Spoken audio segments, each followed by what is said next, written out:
guys, welcome back to my channel, or welcome back. Today's video is for my top 10 books of 2023. I'm just here to share with you the books that I thought were the best, but that is according to me. Before I show you my top 10, there are a few books that I need to mention because even though they didn't quite make it to the top 10, they were still really good. I have 1, 2, 3, 4, 5, 6, 7 books. Before this video turns into 3 hours, I'm not gonna go much into details. I'm just gonna show you and tell you, maybe give you a little bit, but not too much. Okay, so the first one, and these are not in any particular order. Okay, so the first book is Secrets Never Die by Vincent Ralph. This one I bought because I went to Barnes & Nobles and they had that thing they always do, like if you buy a drink, a medium drink I believe it is, you get a book for $5.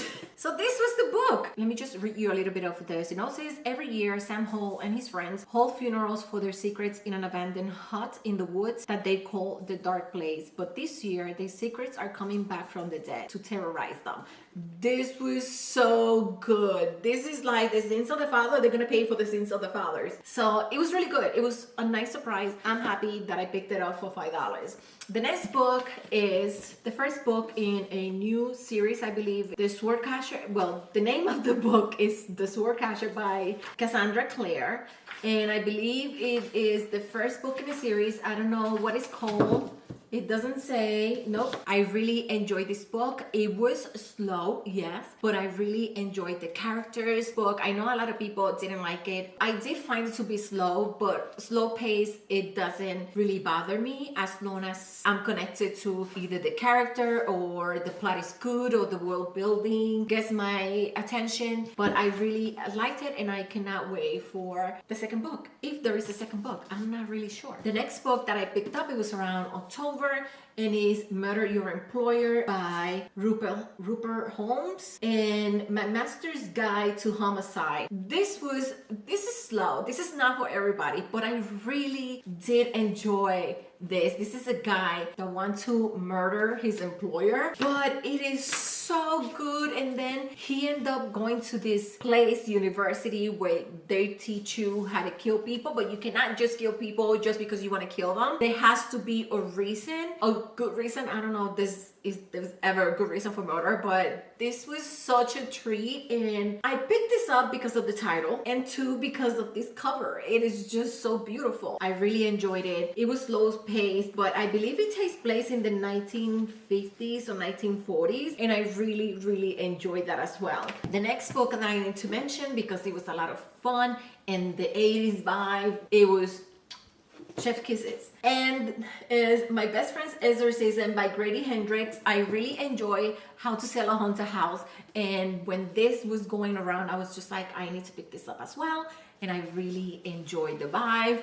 It was a little creepy with the exorcism and stuff like that, but it was a lot of fun to read. It was like, the vibes were 1000%. The next book is a short novella by Tiken Fisher, is Thornhedge. I really love this. Let me just read you a little bit. There's a princess trapped in a tower. This isn't her story. Meet Toadling. One day, on the date of her birth, she was stolen from her family by the fairies, but she grew up safe and loved in the warm waters of fairyland. Once an adult, though, the fate asks a favor of Toadling. Return to the human world and offer a blessing of protection to a newborn child. Simple, right? But nothing with fairies is ever simple. I mean, I just absolutely loved it. I don't want to say too much. It is a short book. I love Tiken Fisher. The next book is, oh my god, this book was all the hype. I don't know, since beginning of 2023, I have no idea, but I kept hearing it and I was like, I am not giving into the stupid hype. I'm not gonna do it. I'm not gonna do it. I'm not gonna do it. Until finally, when I heard the second book was coming and everybody was like so excited and this and that, I was just like, fuck it, I'm just gonna do it. And I did, and it's 4th win, and I absolutely fell into the trap that the hype of this book was. There's nothing out of this world about this book, but it was, I mean, look how beautiful this is. But it was just amazing. It was I have the 2 covers in here. I have the original cover and this one that I got. Anyways, I absolutely love this book. The second book, I still enjoyed it, not as much as this one. There's nothing I mean, I don't want to say cheesy, but I did fall for it. And I had to mention it because I love this book so much. But it's just, maybe I love it for the trash that it is. I have no idea, but I love it, okay? I just love it. And then this book, I have to mention it, and it did not make my top 10, but it's one dear to my heart. I've been reading Shadowhunters since they first came out. I'm a big Shadowhunter fan. I have read all the Shadowhunter books that are out in the world, believe it or not. I know I don't talk about much about Shadowhunters, but I don't know, for some reason, like, I want to protect my babies. But anyways, is the last book in the Last Hours trilogy, and this is Chain of Thorns by Cassandra Clare, another book by Cassandra Clare.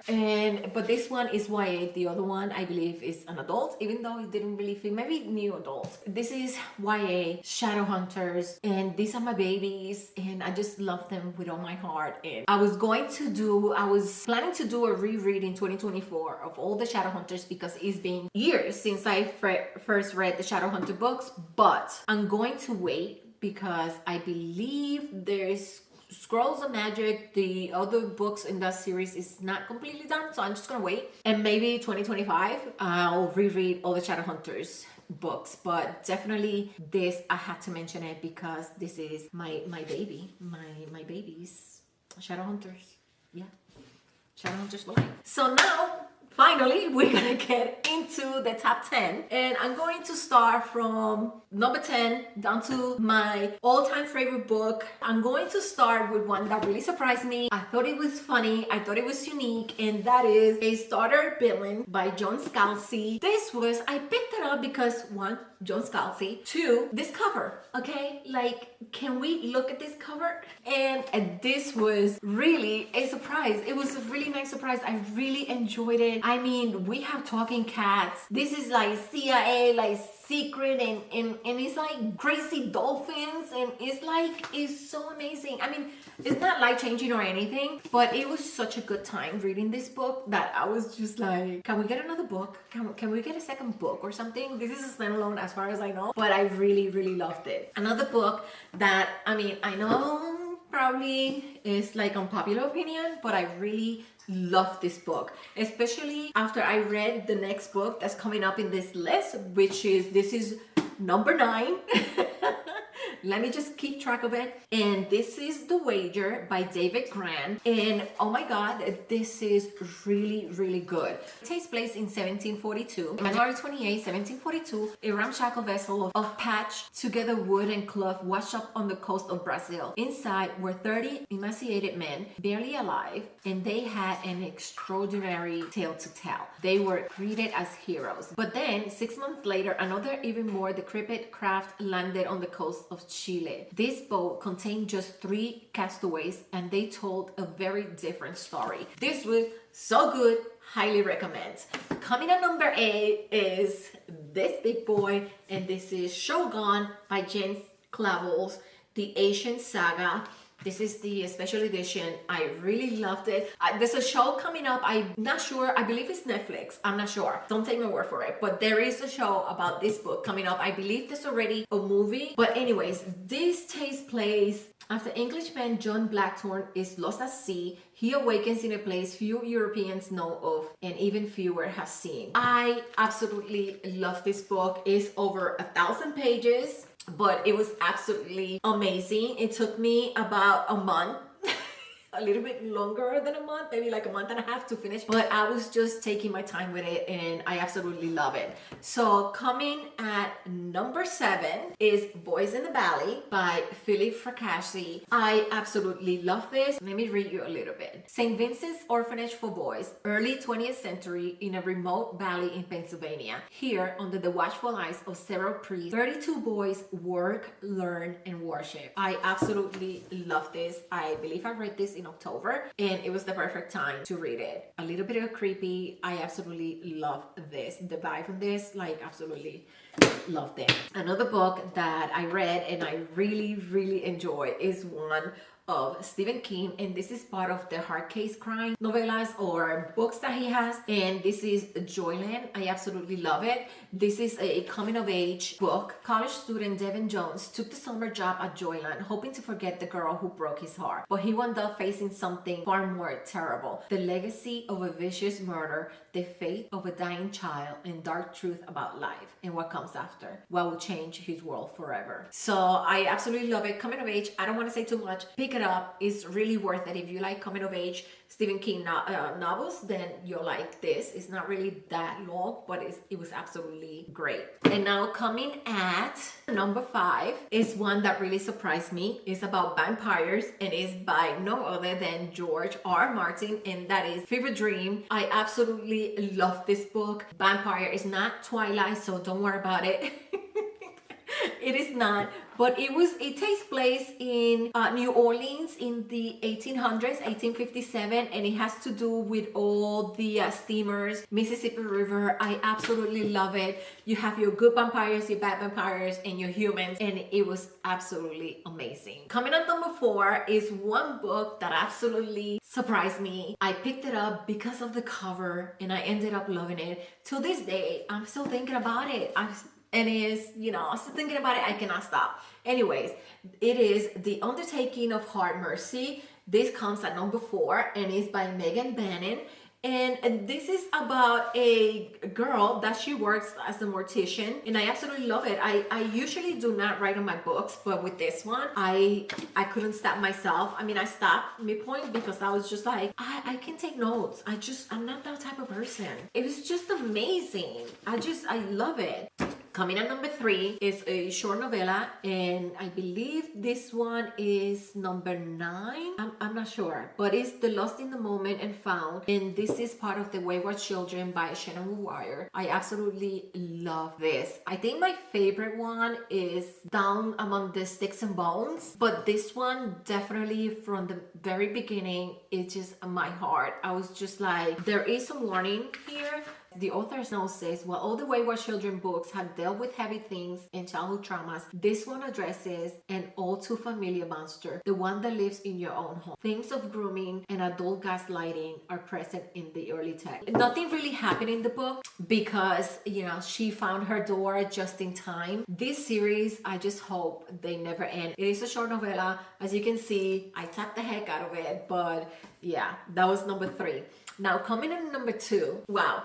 This was also, these were all very surprised. Like, when I picked up this book, I was just like, yeah, if I like them, fine. If I don't, whatever. But this one I picked up because of the cover. When I saw this cover, I was like, oh my God, this is so beautiful. So I picked it up, I started reading it, and I absolutely fell in love with it. This is Rivals, Enemies to Lovers. Love this. Divine Rival is an epic enemies to lovers fantasy novel filled with hope and heartbreak. I don't need to say much because that's just pretty much said it. The vibes in this book, it's just like, I love this book so much. I cried reading this book. Oh my God. And now we are at number 1. This should be of no surprise to you guys because I absolutely love this book. I read it a second time because I just couldn't, and I'm going to be continuing on with the series, and that is The Realm of the Earthlings. I believe there are like 16 books in the whole series, but it's divided into trilogies. I believe there's like a quartet towards the end. I'm not sure. Don't quote me on that. Please don't. I'll put a picture or something here so you can take a look if you haven't.